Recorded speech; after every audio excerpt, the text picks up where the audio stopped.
Boa noite, pessoal. Tudo bem com vocês? Estou muito feliz de poder participar juntamente com o Clube Bastiat da promoção desse evento, de poder receber a senhora, viu, professora? Para nós é uma alegria muito grande estarmos aqui sediando esse evento e falar de algo que a gente gosta tanto, né? É um link tão importante a gente poder falar do direito, que é o que nos move, né? E falar da liberdade, conceitos de liberdade que estão intimamente ligados com conceitos éticos, conceitos da boa-fé. Boa-fé é essa que contamina todo o nosso ordenamento jurídico, todo o nosso sistema legislativo.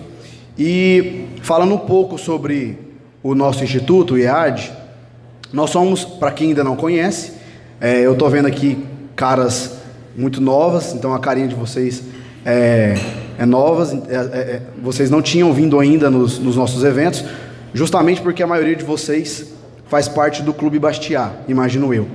E o nosso instituto ele está aberto a vocês, nós fazemos questão de recebê-los e eu faço questão de contar com a presença de vocês e contar um pouquinho de como funciona o nosso instituto. O IEAD, que é o Instituto de Estudos Avançados em Direito, ele é novo, nasceu da mesma forma que o Bastiat, nasceu de pessoas interessadas engajadas, incomodadas com a nossa realidade, com o nosso contexto e que queriam realmente fazer algo diferente. E a nossa proposta é essa, é fomentar o estudo do direito em todas as áreas de abrangência, em todas as nossas áreas de atuação. O nosso propósito, enquanto instituto, é criar debates, fomentar palestras, cursos, mesas redondas, a publicação de artigos que inclusive, né, doutor Sandro, muito em breve isso será feito inclusive também em parceria com o Bastiat.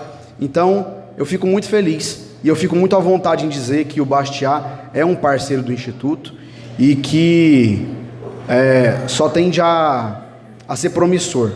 Eu acredito que nós caminhamos juntos, unidos pelo mesmo propósito, e sendo assim, nossa forma de pensar se assemelha, nossa forma de agir se assemelha, nossos propósitos estão unidos, estão ligados. Então eu me sinto bem à vontade e quereria que vocês também se sentissem assim, à vontade, enquanto Bastiat, para fazer parte do nosso Instituto de Estudos Avançados em Direito. Encorajo vocês então a entrarem nas nossas redes sociais, no nosso site, tá? Nós temos lá, basta procurar Instituto de Estudos Avançados em Direito no Facebook, no Instagram, nós temos nosso site também, institutoead.org. Você pode entrar, você vai ter mais informações sobre o nosso funcionamento e eu espero realmente a adesão e a participação de vocês para que nós possamos construir juntos um projeto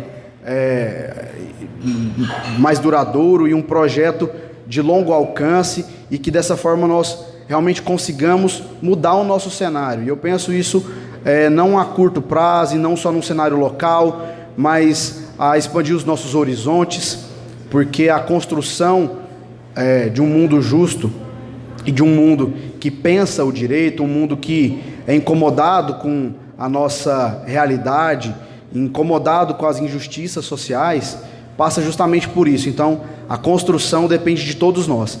E, mais uma vez, eu agradeço aqui a presença de todos vocês e desejo a todos nós um excelente evento. Muito obrigado.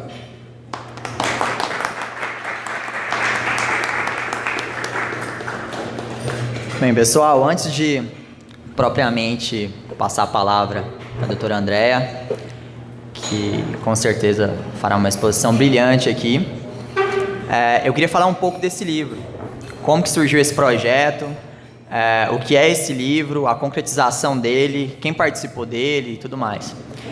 Eu trouxe aqui um boneco, que evidentemente não vai ser a versão final do livro, mas é a versão que a gente vai usar para as revisões, porque ainda está perto de fazer as impressões do livro. E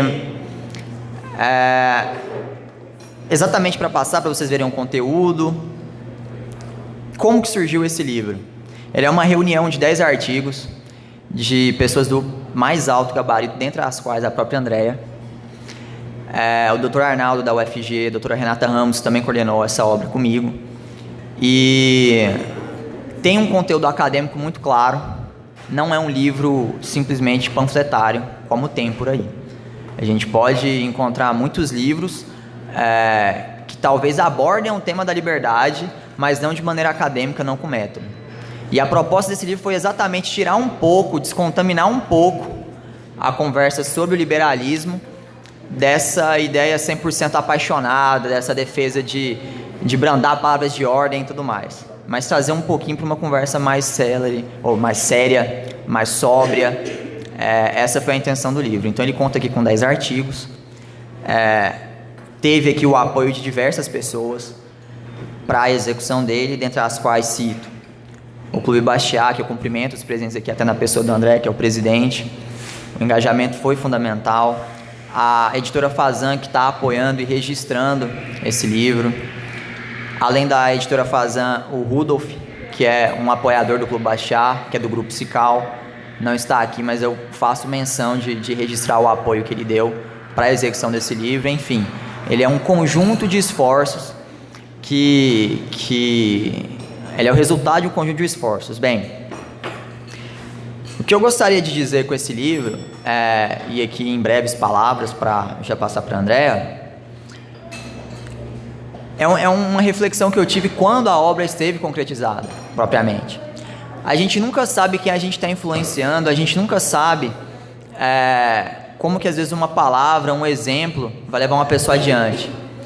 E o Clube Bastiat, ele em 2016, ele era um grupo de WhatsApp, de 10 pessoas jogando alto, 20 pessoas jogando alto, com engajamento de umas 5.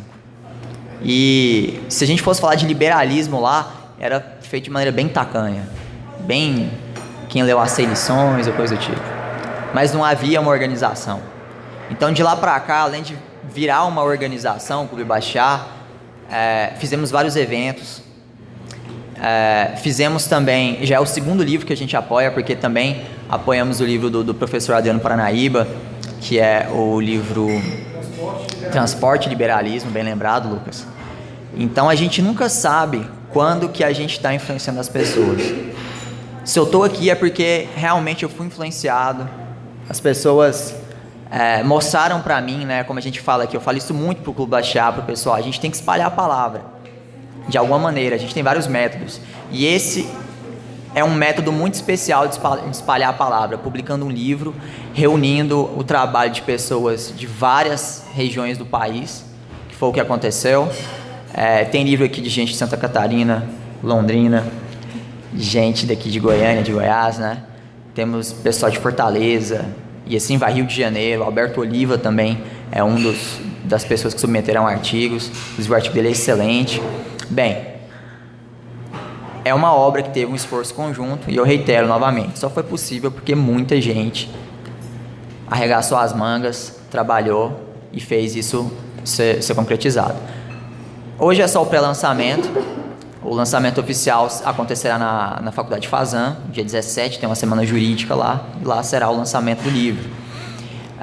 As impressões serão bem restritas, então lançaremos pelo Clube Bastiat um momento de venda, vocês podem comprar pela internet, depois nós entregaremos esses livros, mas não haverão muitas impressões.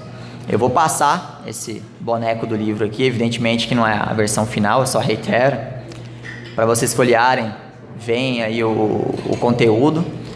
E sem mais delongas, né, vamos passar a palavra aqui para a doutora Andréa Faguion, que é doutora em filosofia pela Unicamp, professora de filosofia, do Departamento de Filosofia da Universidade Estadual de Londrina, e vai falar hoje sobre o Estado de Direito e as alocações de poder, certo? O papel do Poder Judiciário. Bem, só ressaltando que aqui é um bate-papo, né? Ela vai fazer uma exposição informal, será aberto para perguntas depois da exposição dela, e é isso. Espero que vocês aproveitem a palestra. Obrigado.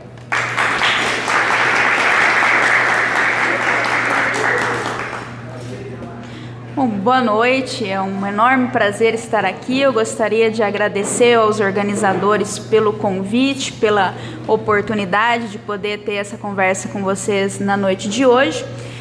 Eu vou falar um pouco sobre algumas questões pertinentes à teoria do direito que, embora talvez possam parecer à primeira vista bastante abstratas pelo seu caráter filosófico, também me parecem ser muito facilmente concretizadas. É fácil visualizar a aplicação desses problemas ou a aplicação desses conceitos em algumas situações que nós temos vivenciado no país, e não só no nosso país. De um modo geral, a vida política do mundo ocidental está bastante permeada pelas questões que eu gostaria de discutir com vocês hoje. Então, eu vou tentar não fazer uma exposição muito longa para não cansá-los, vou tentar me ater ao essencial, para que eu também possa ouvi-los, para que possa haver um verdadeiro diálogo, né? E a gente consiga tirar algum proveito dessa nossa conversa.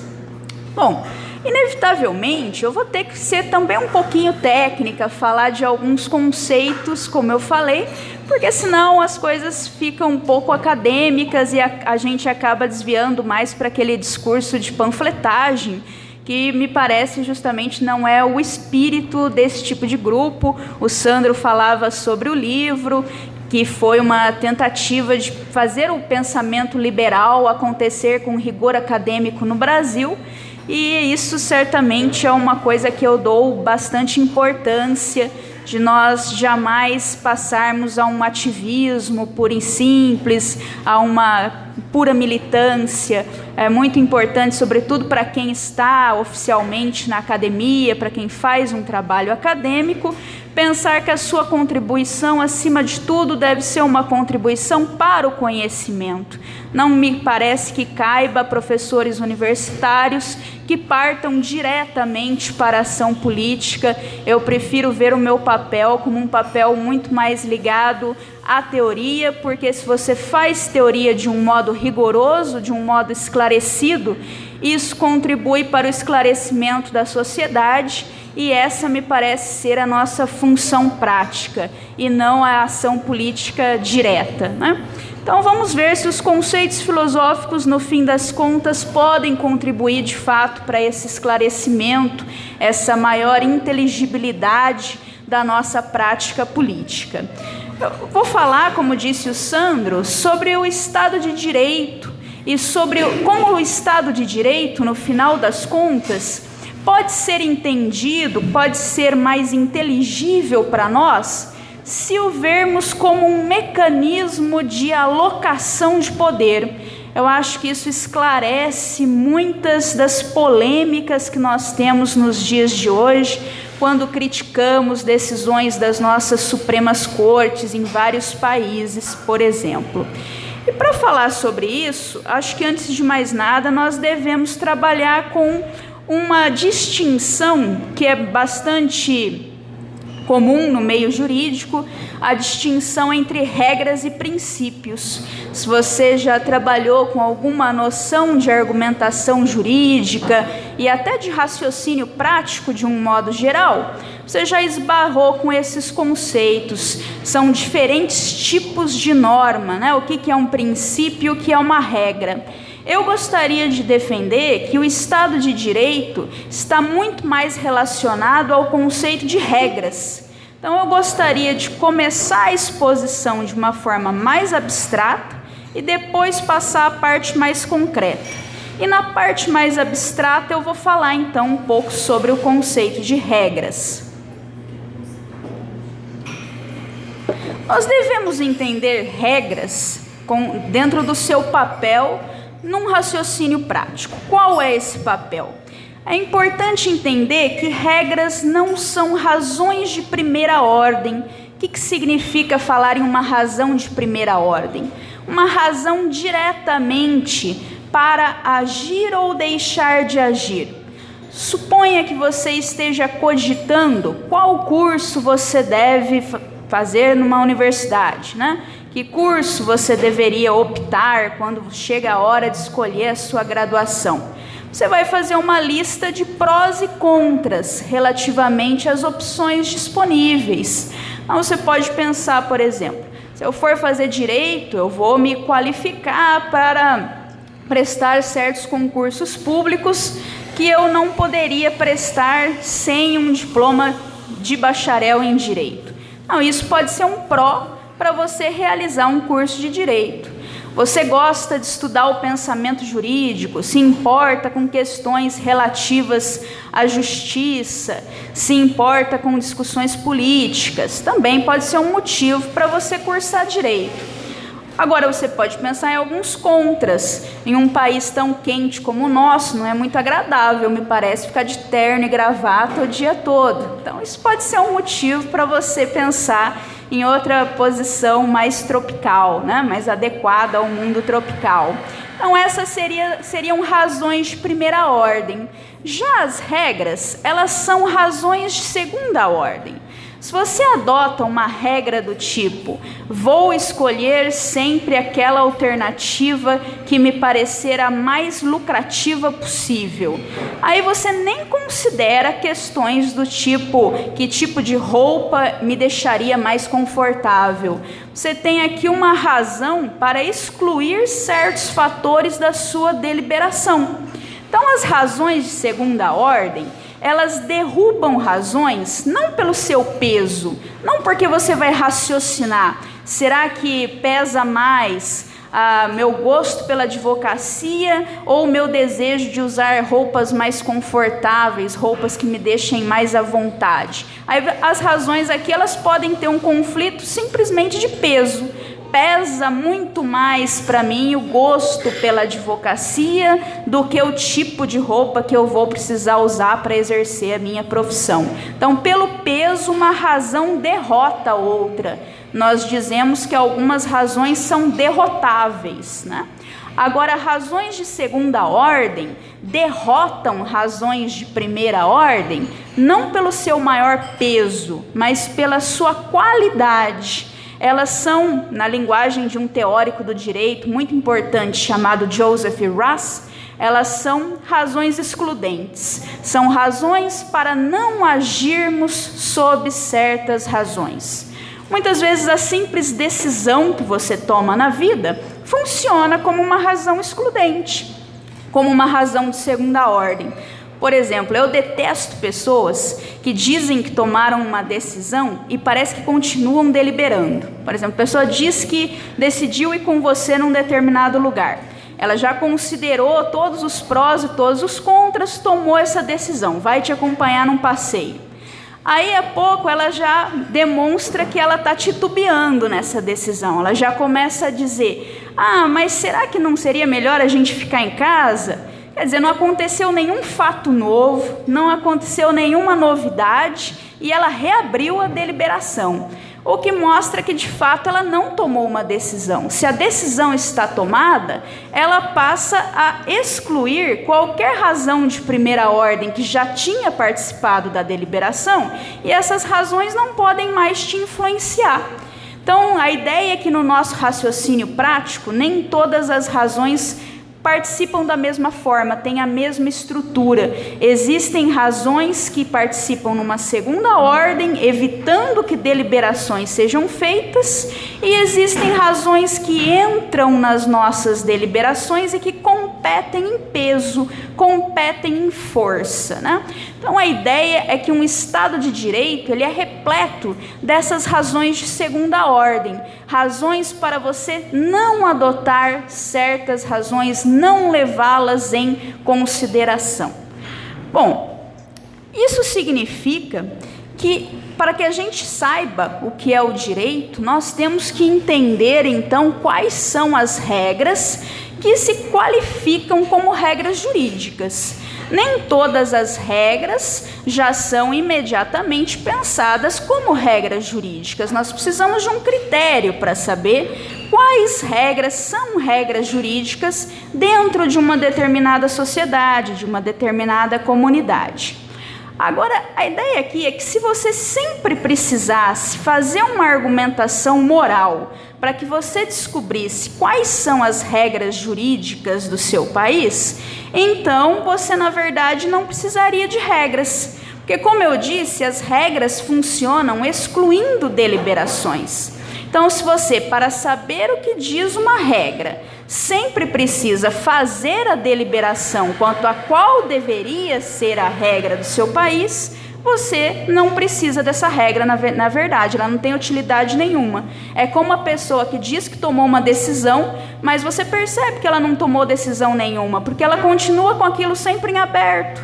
Ela diz que a decisão está tomada, mas a deliberação para ela está sempre ainda em andamento, ela ainda está sempre ponderando as mesmas razões que já haviam entrado na primeira vez em que ela anunciou que tinha tomado uma decisão. Claro que você pode reconsiderar suas decisões, não estou dizendo que isso seja irracional, mas é racional reconsiderarmos as nossas decisões quando surgem fatos novos, razões novas que ainda não tinham sido excluídas. Quando você tem ainda os mesmos fatos que já entraram na argumentação para você tomar aquela decisão, se você continua considerando esses fatos da mesma forma, você não tomou de fato decisão nenhuma, né? Então a ideia com as regras é que elas têm o mesmo estatuto dessas decisões. Se as regras são fruto de uma deliberação, que deve, então, ter aquele sentido de pautar as nossas escolhas futuras, se para saber qual é o conteúdo da regra, se para interpretar a regra, eu preciso ainda fazer a mesma deliberação, significa a mesma coisa que não ter uma regra.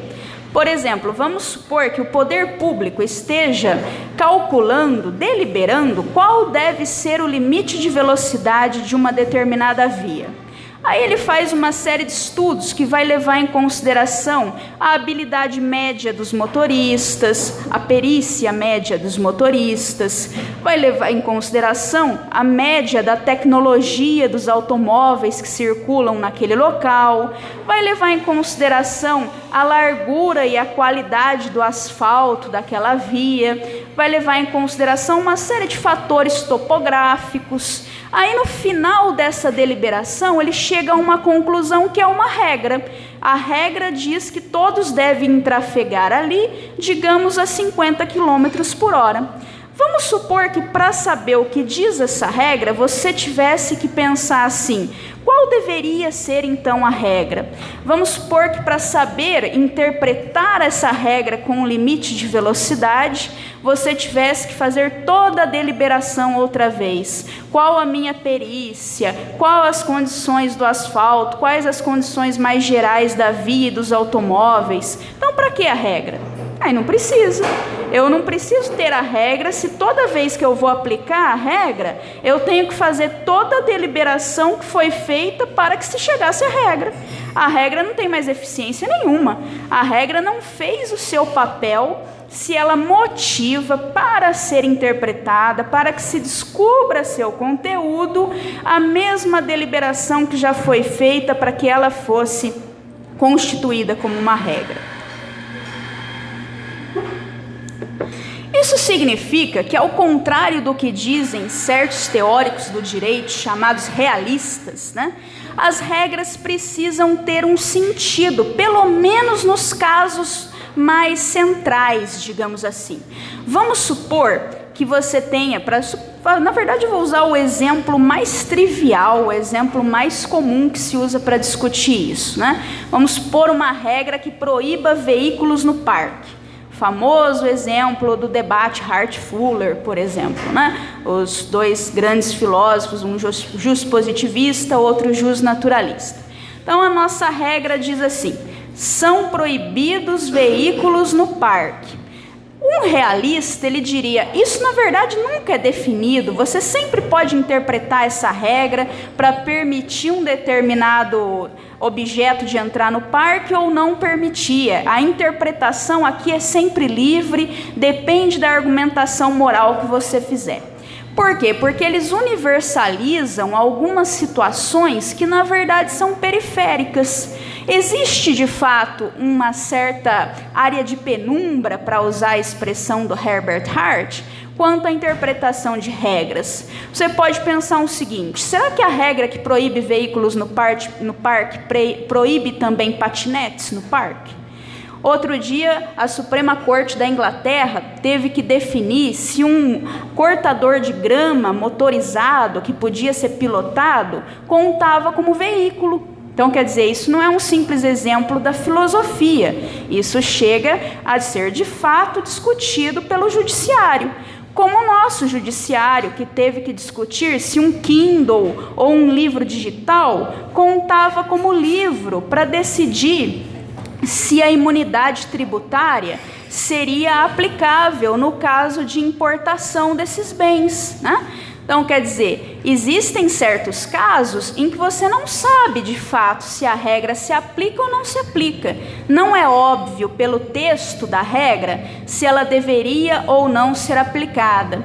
Às vezes não é óbvio por outros motivos, como por exemplo, será que a regra que proíbe veículos no parque também proíbe que ambulâncias entrem no parque em caso de emergência? Será que eu posso dizer isso? Claro que uma ambulância é um veículo, isso ninguém vai discutir. Mas será que o sentido da regra de fato exclui a ambulância de entrar no parque quando ela precisa salvar a vida de alguém? Então, o que os realistas dizem? Que na verdade todos os casos são iguais a esses casos. Na verdade, a regra jamais é determinada, o sentido sempre é manipulável. Se isso for o caso, eu diria para vocês, não existe Estado de Direito. Se isso for o caso, todas as decisões tomadas por um aplicador do direito serão decisões, em certa medida, discricionárias. Decisões que, dependendo dos valores que ele utilizar, ele manipula a regra de uma forma ou de outra. Se você acredita, então, em regras, você precisa acreditar que, pelo menos em alguns casos, é claro e evidente que a regra exclui certos objetos, como, por exemplo, você sabe que essa regra que proíbe veículos no parque, proíbe um caminhão de entrar no parque. Isso me parece que seria incontestável, né? Então, ela tem que ter um núcleo de significado que seja determinado. Ela não pode continuar permitindo qualquer tipo de interpretação. Nós temos que acreditar em algum sentido estável, pelo menos no núcleo da regra. Isso significa também que se as regras são capazes de, pelo menos em algum caso, terem o sentido determinado, o tomador de decisão passa a ter a sua vontade limitada. E isso é um tema muito caro ao liberalismo, não é verdade? A questão do limite da autoridade, o limite do poder público. Pois eu estou dizendo que só há esse limite se as regras tiverem pelo menos um núcleo de sentido determinado. Se não for possível, sempre defender alguma interpretação para aquela regra que permitiria sua aplicação ou não a uma determinada instância. Pense num exemplo trivial. Recentemente, publicaram uma coluna na Folha de São Paulo que questionava aquela regra que diz que no Enem, quando os estudantes chegam após as 14 horas, eles não podem mais entrar, eles estão, acho que é 14 horas mais ou menos, eles não podem mais entrar após um determinado horário. Até nós temos aquelas matérias que aparecem sempre na mídia, na época do Enem, do estudante que se joga por baixo do portão, na hora que ele está fechando, e mostram o cara vindo correndo de longe, feito um desesperado. Por quê? Porque tem uma regra. A regra diz: 14 horas não entra mais. Se essa regra tem um significado claro, preciso, se ela é capaz de determinar em que casos ela se aplica ou não, significa que o porteiro do Enem não tem nenhuma discricionariedade. O porteiro da escola, ele tem o seu poder de decisão completamente, praticamente tirado dele, né? A decisão de que horas o aluno pode entrar não vai ser tomada pelo porteiro, o porteiro só aplica. O poder de decidir está nas mãos da pessoa que fez a regra. O que aplica a regra não tem mais o poder de decidir. Então, não cabe dizer, por que ele não deixou entrar 14h01? A regra é um parâmetro, essa me parece ser a proposta. de quem diz que é uma irracionalidade aquilo que acontece na portaria das escolas na época do Enem. Se chegou 14:1, não tem cabimento não deixar entrar. Quer dizer, você tomaria a regra como um simples parâmetro na realidade. Ela não tem um sentido definido. Ela te dá apenas uma orientação por volta de 14 horas, né? Mas quanto exatamente? 14:1, 14:2, até 14:5? Isso ficaria a critério do porteiro decidir. Porque isso não tem propriamente a função determinada de uma regra. Isso ainda teria um sentido vago, né? 14 horas não significaria exatamente 14 horas no relógio. Não teria esse sentido tão literal. Então você aumenta o poder discricionário do porteiro. Aí vai depender do bom senso do porteiro. Será que ele acha que 5 minutos é bastante? Será que ele acha que 8 minutos seria um exagero? Ele tem o poder de decidir. Imagine então, se a gente levar em consideração agora aquelas matérias que ficam perguntando a justificação de quem chegou atrasado, né? Ah, eu sou um coitado, eu estava trabalhando, meu chefe não me deixou sair, por isso eu me atrasei. Ou outro já é retratado como um vagabundo, eu estava dormindo, perdi a hora, me atrasei. Então imagine se o porteiro tivesse o poder de ficar lá na porta da escola entrevistando os atrasados e determinando o que seria um motivo razoável para alguém ter se atrasado, e aí deixando essas pessoas entrarem, ao passo que aqueles que ele julgasse que não tinham um motivo razoável, ele não deixasse entrar. Nós daríamos muito poder a esse porteiro. O que seria um motivo razoável? Ele determinaria na hora. Só que nós também perderíamos toda a eficiência da regra. Viraria naturalmente uma esculhambação esse esquema todo. Então a ideia é, parece que nós acreditamos que em certas circunstâncias nós não queremos dar poder ao tomador de decisão. Em parte porque nós acreditamos que haveria uma perda enorme de eficiência, como nesse caso, e também porque nós não confiamos no julgamento do tomador de decisão. Nós não confiamos que o porteiro tenha as qualificações, as competências adequadas para fazer esse tipo de julgamento, para que ele pudesse decidir o que é um motivo razoável ou não. Nós acreditamos que graves injustiças decorreriam disso, porque em partes diferentes do país, pessoas com os mesmos motivos, as mesmas justificativas, poderiam ser permitidas ou não a fazerem a prova. Então nós acreditamos que nessa situação as regras devem funcionar como regras mesmo, no seu sentido literal. Agora, algumas pessoas argumentariam o seguinte: no judiciário, sobretudo nas cortes de apelação, a partir de uma segunda instância, as coisas não devem ser bem assim. Nós teríamos bons motivos para permitir que juízes não interpretassem regras tão literalmente, para que juízes não tivessem tanto rigor na leitura textual de uma regra. Isso significaria dizer o seguinte, nessa interpretação que eu estou propondo, de acordo até com um filósofo chamado Friedrich Schauer, né? Significaria dizer que nós queremos dar mais poder a esse tipo de tomador de decisão do que nós estamos dispostos a dar de poder a um porteiro da escola na época do Enem. Geralmente, quando um sistema legal quer conferir mais poder aos seus tomadores de decisão, ele tem meios para isso. Ele usa exatamente termos vagos nos seus dispositivos legislativos. A própria expressão razoavelmente, né? Quando ela aparece, o termo razoável, proporcional, quando aparece no texto de um dispositivo legal, convida o aplicador da regra a fazer esse tipo de raciocínio. Então, essas regras que incorporam esse tipo de terminologia, regras que são propositalmente mais vagas, propositalmente mais abertas, ou que usam conceitos morais, são regras que propositalmente alocam mais poder nos seus aplicadores. regras em que aquele que faz a regra como que está dizendo assim: eu estou transferindo uma parte do meu poder para você. Eu não quero que você haja simplesmente como meu executor. Eu quero que você também participe da aplicação desses valores que eu tenho em vista, que você também exerça o seu julgamento. Agora, a grande questão é, e quando as regras não têm esse sentido vago?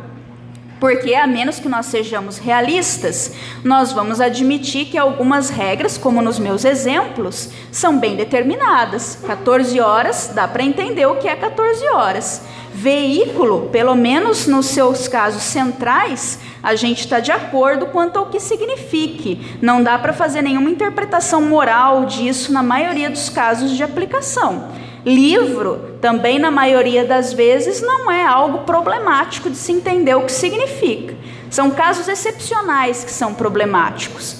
Então, a questão que está em jogo aqui é: quando os dispositivos legislativos, os estatutos, eles têm um sentido preciso, eles procuram ser casuísticos, eles não deixam nada indeterminado, nada em aberto. O juiz tem o direito de, pela interpretação, não usar o sentido literal, de usar outro tipo de técnica de interpretação, de método de interpretação que fuja do sentido literal? Ou, nesses casos, o juiz está subvertendo a alocação de poder desse sistema legal? Ele está, em outras palavras, ferindo a divisão de poderes, né, e usurpando o poder que pertence a um outro órgão de acordo com o sistema legal.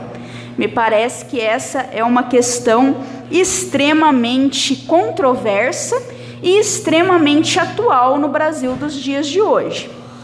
Falar um pouco então das metodologias interpretativas do direito e o poder que elas têm de subverter essa alocação de poder dos sistemas legais, tá? A gente pode chamar, eu já falei aqui de uma interpretação que eu poderia dizer que é textualista, uma interpretação que procura o sentido literal das normas jurídicas. Mas a gente também pode falar de uma interpretação que seria teleológica objetiva. O que é essa interpretação?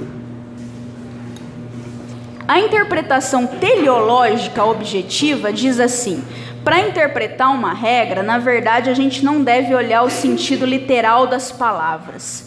Nós devemos saber qual o propósito da regra. Na verdade, o sentido da regra é o seu propósito, é aquilo que se pretende ou que se deveria pretender fazer com ela, e não o sentido literal das palavras que fazem parte dela.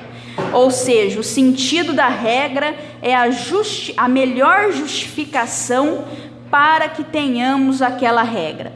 Se você é adepto desse tipo de metodologia interpretativa, você é adepto de uma técnica que permite que se aloque muito mais poder no judiciário do que se você defender uma metodologia textualista. No textualismo, o juiz fica muito mais restrito nas decisões que ele poderia tomar do que se ele puder adotar, então, essa metodologia que nós chamamos de teleológica objetiva. E, é claro, só para que entenderem, para que entendam o porquê desse objetiva, né? Existe uma outra metodologia que é a teleológica subjetiva, que é a metodologia em que você procura, no sentido da regra, a real intenção do seu legislador. Quer dizer, o sentido da regra é aquilo que historicamente se pretendeu fazer com ela. Subjetiva porque é atrelada ao sujeito que fez a regra. A outra metodologia é objetiva porque pensa-se não no que alguém de fato queria com a regra, mas pensa-se na melhor justificação possível para a existência daquela regra, mesmo que ninguém nunca tenha pensado nessa justificação. Então, a metodologia teleológica subjetiva, ela ainda é, digamos assim, mais institucional. Ela é uma forma de continuar a alocação de poder do atual sistema legal. Você está ainda pensando, olha, talvez o texto do legislador nesse ponto não esteja claro, esteja vago. Mas o que o legislador queria com esse texto? O poder ainda é dele, entendeu? Eu ainda estou pensando, quem tem que decidir essa questão não sou eu, o aplicador da lei. Quem tem que decidir essa questão é o criador da lei. Então eu tenho que pensar como o criador da lei teria pensado. Eu tenho que descobrir efetivamente quais teriam sido os seus motivos, para que no caso do sentido literal ser vago, eu possa então colocar a intenção do legislador como um método de interpretação, de determinação do sentido da regra. A metodologia objetiva é uma metodologia que traz a argumentação valorativa, a argumentação moral substancial. Se eu fosse agora criar essa regra, por qual motivo eu teria criado? Né? Quais as razões morais que alguém poderia ter para ter essa regra? E aí você pensa que o sentido da regra pode ser esclarecido com essas razões morais, econômicas, políticas, que você descubra para fundamentar essa regra.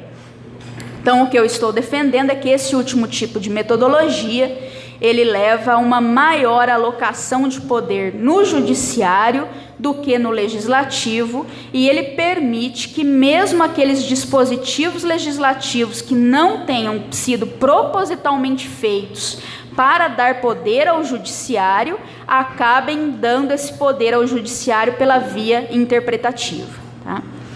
Bom, é preciso primeiro admitir que as interpretações literais, elas sempre podem nos levar a decisões que nós chamamos de subótimas.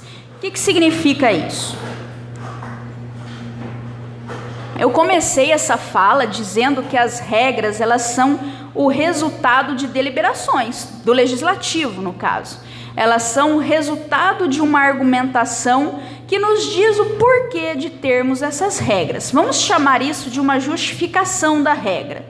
Quando eu digo que uma regra de fato chega a resultados subótimos, o que eu quero dizer com isso é que se você sempre aplicar a regra pelo seu sentido literal, não dando atenção à justificação da regra, por vezes, a aplicação da regra vai te fazer ir na contramão da justificação para tê-la.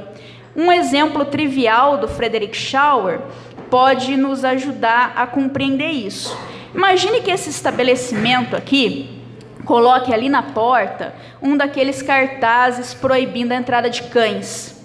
Sabe, aquele cachorrinho com o símbolo vermelho lá cortando o cachorrinho. Então, isso significa, não cortando.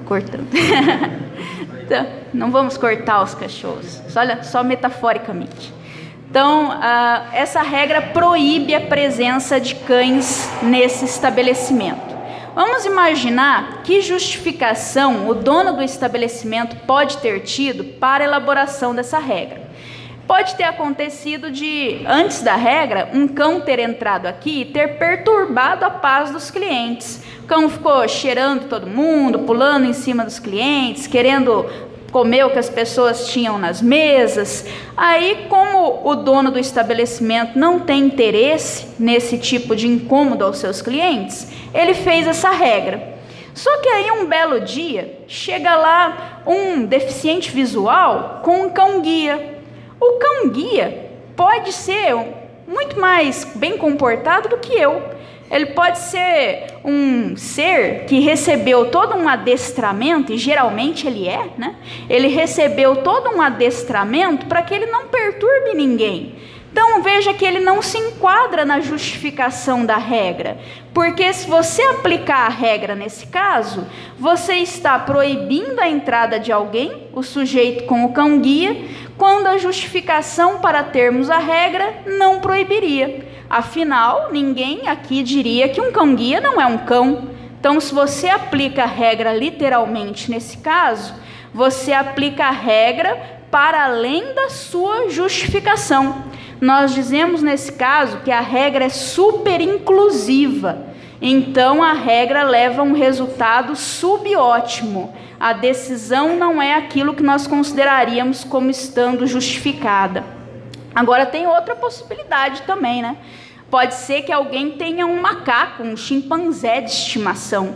Aí ele chega aí na porta do estabelecimento, vê a placa que proíbe cães. Bom, cão não é chimpanzé. No sentido literal, ele pode entrar com o chimpanzé. Só que o chimpanzé pode fazer uma balbúrdia muito maior aqui, pode causar muito mais perturbação do que qualquer cão teria causado. Então, nesse caso, a regra é subinclusiva, porque ela não consegue proibir todas as instâncias que ela deveria proibir para que a justificação sempre estivesse presente, entendeu? Então, esse é outro resultado subótimo.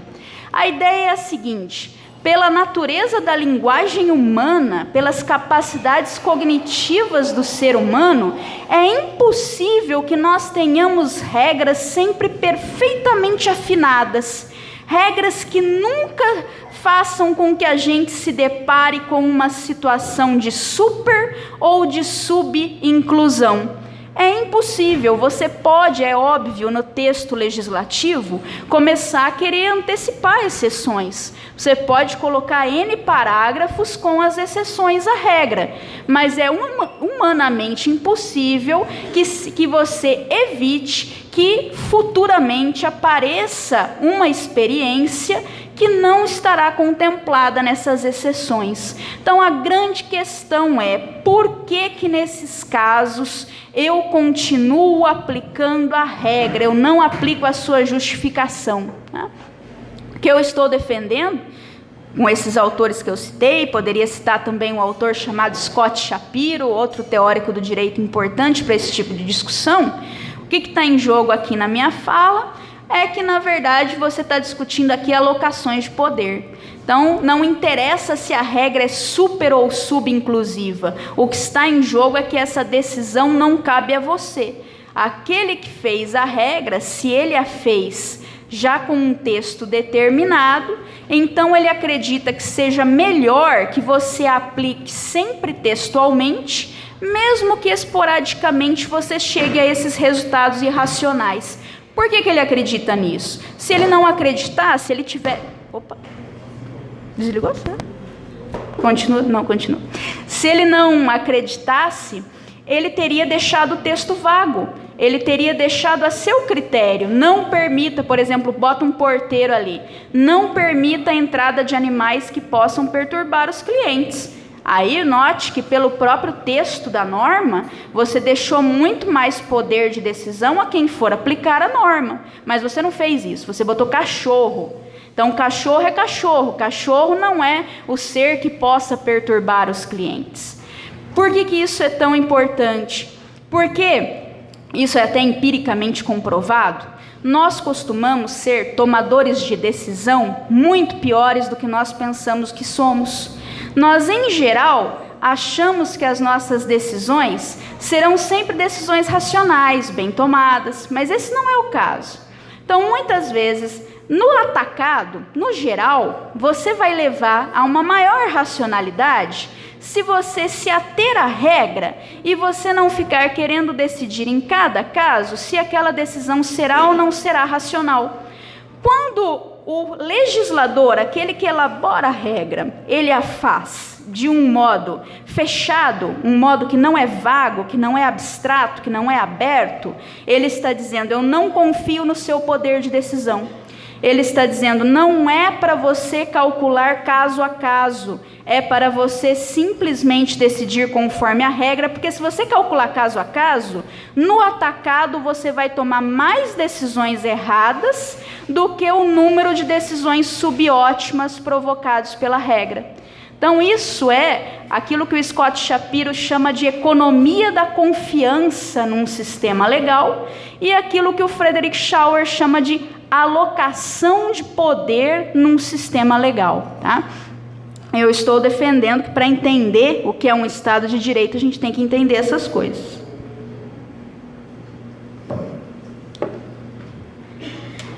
Bom, agora eu passo a seguinte questão. Dado que eu descrevi a lógica de um Estado de Direito dessa forma, como esse mecanismo de alocação de poder, vem a pergunta: como é que devem proceder os juízes, né? Nos Estados Unidos, nós tivemos um debate presidencial muito importante na época da campanha do George Bush contra o Al Gore, né? Isso, inclusive, é um exemplo que o Shapiro cita no livro dele, o Legality. Como é que foi esse debate? O debate lá, o entrevistador, o condutor do debate, perguntou aos candidatos que tipo de critério os presidenciáveis usariam para escolher juízes para a Suprema Corte.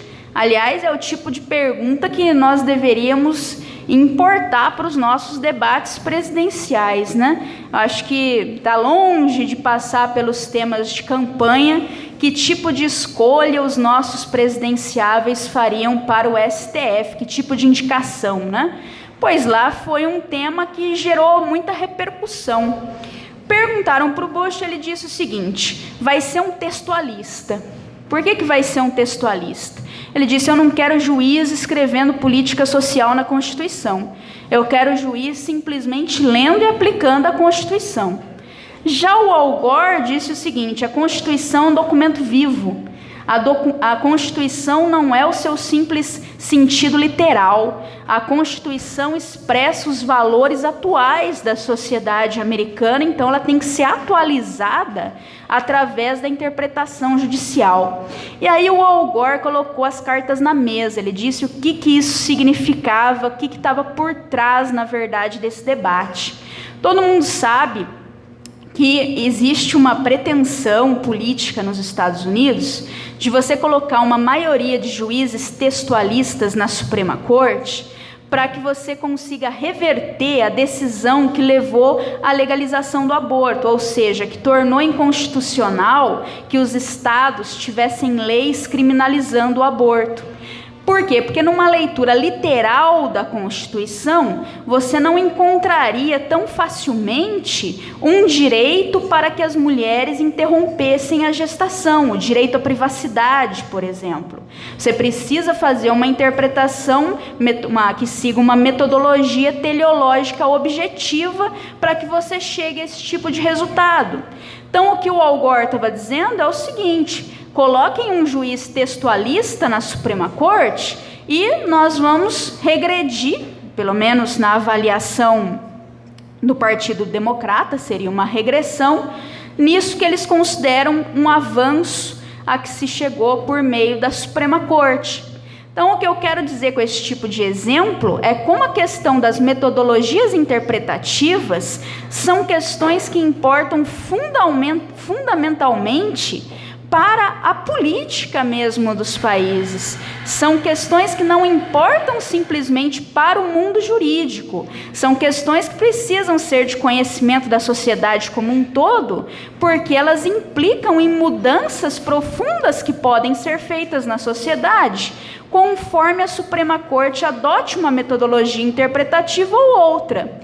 Veja, por exemplo, no nosso contexto, no contexto brasileiro, a questão da união civil entre homossexuais. Se a Constituição diz homem e mulher, e você é um textualista, você não vai legalizar a união homossexual, a união homoafetiva. Agora, se você segue uma metodologia teleológica objetiva, você pode muito bem dizer que a Constituição é um documento vivo, que na época em que ela foi feita, embora a nossa Constituição ainda seja bastante jovem, né, você pode dizer que a sociedade já passou por uma transformação valorativa e que ela precisa ter o seu conteúdo normativo atualizado. Com isso, você propõe argumentos substantivos para que você faça esse tipo de leitura, que fuja do significado literal, né? Então, muitas questões, eu enfatizo, questões que muitas vezes poderiam ser decididas pelo legislativo, elas acabam no judiciário, quando o judiciário tem essa postura relativa a uma controvérsia na metodologia da interpretação das normas.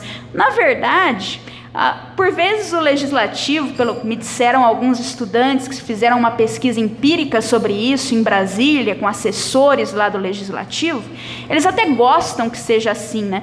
Pode parecer algo paradoxal, porque você está dizendo, eu estou tirando o poder do legislativo de legalizar ou não o aborto, de legalizar ou não o casamento homossexual, e estou passando esse poder via metodologia interpretativa do direito para o judiciário. Mas o legislativo gosta da perda desse poder porque são questões polêmicas. E o legislativo tem um eleitorado. Os juízes têm muito mais liberdade. O Brasil é um país conservador. Então, eles próprios não querem o ônus de ter que se posicionar nessas questões valorativas mais controversas. Eles preferem que o ônus seja transferido para o judiciário. Por isso, não existe da parte do próprio legislativo uma luta pela recuperação, digamos assim, do seu poder, querendo restringir o judiciário ao texto da lei, né? Bom, o que eu tenho por fim a dizer sobre isso é que você provavelmente deve estar se perguntando se eu estou defendendo alguma dessas posições, né? Se eu estou dizendo, então, os juízes devem ser textualistas, ou os juízes devem adotar uma postura pelo propósito da lei, pela justificação da lei. A minha posição quanto a isso é dizer que a filosofia não tem posição. É dizer que a filosofia simplesmente explica o que está em jogo, e explica qual é a natureza dessa divisão, né? Mas a filosofia não pode recomendar uma postura ou outra para o juiz, porque isso vai depender dos valores dessa sociedade, de cada sistema legal. Se eu estou enfatizando desde o início da minha fala a questão da alocação de poder, o que está em jogo é o seguinte: se o sistema aloca poder no legislativo e não no judiciário, e o sistema é maligno, vamos supor que seja um sistema nazista, um sistema cujas regras digam que judeus devem ser denunciados por todos aqueles que puderem descobri-los, e então devem ser enviados a campos de concentração e exterminados. Ora, isso pode ser uma regra colocada de uma forma muito clara por um órgão legislativo. E se você é um juiz, eu diria que você tem nesse cenário o dever moral de exatamente ser ativista, de não aplicar essa regra, de fazer vista grossa a esse tipo de regra, de fazer a interpretação mais maluca que for do termo judeu, para não mandar alguém para um campo de concentração. E ninguém pode reclamar de ter sido injustiçado se ele acabou num campo de concentração, porque outro judeu não acabou também. Imagine como seria maluco esse argumento moral, né? Eu morri num campo de concentração e me considero injustiçado porque todos os judeus não morreram também. Então é claro que essa pessoa não teria uma demanda legítima. Esse sistema é tamanhamente ilegítimo, ele é tão grandemente maligno, que ele precisa que a sua alocação de poder seja subvertida. E em outros casos em que o sistema é benigno, a alocação de poder deve ser respeitada, porque se ela for subvertida, o sistema não vai cumprir a função positiva que ele poderia cumprir na sociedade. Então, o que eu digo, em termos de uma teoria filosófica do direito, é: a filosofia esclarece o que está em jogo.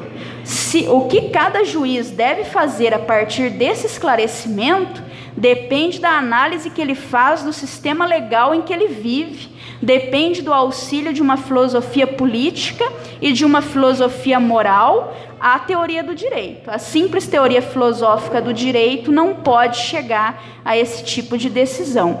Mas, enfim, embora o resultado possa parecer frustrante, eu sempre sou da opinião que a análise filosófica ajuda pelo simples fato de proporcionar um maior esclarecimento dos problemas que nós temos em vista, permitir que nós entendamos melhor quais são as nossas próprias posições. Filosofia serve muito mais para isso do que para levantar bandeiras e defender respostas prontas, né? Então, infelizmente, é só essa a minha contribuição mesmo, e eu agradeço a vocês por terem me ouvido, tá?